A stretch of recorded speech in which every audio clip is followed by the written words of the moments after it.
Political comment ఇప్పుడు.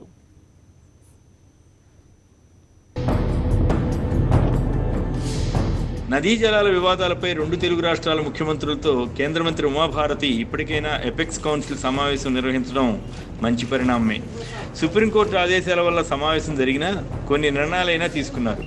Telemetry విధానంలో నీటి వాడకాన్ని లెక్కించాలని, ఇతరత్రా సమస్యలపై కమిటీలు ఏర్పాటు చేయాలని నిర్ణయించడం ఆహ్వానించదగిందే. కానీ కీలకమైన పాలమూరు దిండి ప్రాజెక్టులపై ముఖ్యమంత్రులు చంద్రబాబు నాయుడు, కేసీఆర్లు ఒక అవగాహనకు రాలేకపోవడం గమనించదగిన అంశం. ఇద్దరు ముఖ్యమంత్రులు పరస్పరం పూర్తి విరుద్ధమైన వాదనలు చేసిన సందర్భంలో దీనిపై ఒప్పందం కుదరడం కష్టమే.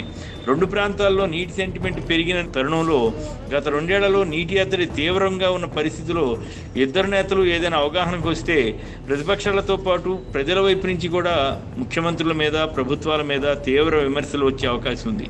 పాలమూరు డిండి ప్రాజెక్టులు నిర్మిస్తే కృష్ణానది కింద ఏపీలో 45 లక్షల ఎకరాల భవిష్యత్తు దెబ్బతింటుందని ముఖ్యమంత్రి చంద్రబాబు చెబుతున్నారు.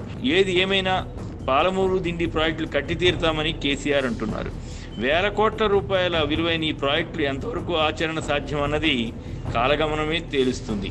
కాకపోతే చంద్రబాబు వాదనను ఆసరాగా చేసుకుని ఇప్పటికే టీఆర్ఎస్ నేతలు తెలంగాణ టీడీపీని మరింత ఎరకాటంలో పెట్టే ప్రయత్నం చేశారు. కాగా మరోవైపు పట్టిసీమ ప్రాజెక్టును ప్రస్తావించడం ద్వారా మంత్రి హరీష్ రావు తమకు 45 టీఎంసీల వాటా వస్తుందని డిమాండ్ చేయడం ఒక ముఖ్యమైన అంశం. దానికి ప్రతిగా చంద్రబాబు తెలంగాణ మళ్లించిన 211 టీఎంసీల్లో తమ వాటా ఇస్తే పట్టిసీమలో వాటా ఇస్తానని చంద్రబాబు అంటున్నారు. చంద్రబాబు ఎందుకు ఈ ప్రతిపాదన చేశారో తెలియదు, కానీ ఒక రకంగా ఇది ఏపీకి ప్రమాదకరమైందని చెప్పాలి. పట్టిసీమ కాలువను ఏకంగా చంద్రబాబు నాయుడు నది అంటున్నారు. 24 మోటార్లతో గోదావరి నదిలోంచి నీరు తోడి కాలువలోకి పోస్తే అది నది ఎలా అవుతుందో అర్థమే కాదు.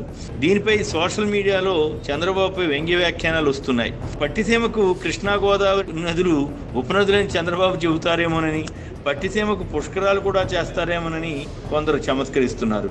బహుశా పోలవరం కుడి ఎడమ కాలువలు అని అంటుంటే వైఎస్ రాజశేఖర రెడ్డి గతంలో వీటిని తవ్వించారన్న విషయం ప్రజలకు గుర్తుకొస్తోందని భావిస్తున్నారో ఏమో తెలియదు, కానీ ఏకంగా పేరు మార్చడమే విడ్డూరంగా ఉంటుంది. శాశ్వతమైన పులిచింతల ప్రాజెక్టుకు ఎంత వ్యయం చేశారో ఈ తాత్కాలిక ప్రాజెక్టుకు కూడా అంత మొత్తం ఖర్చు చేశారు. దీని నుంచి 50,000 క్యూసెక్కుల నీటిని తరలిస్తామని అసాధ్యమైన అసత్యమైన విషయాలను కూడా చంద్రబాబు ప్రచారం చేస్తున్నారు.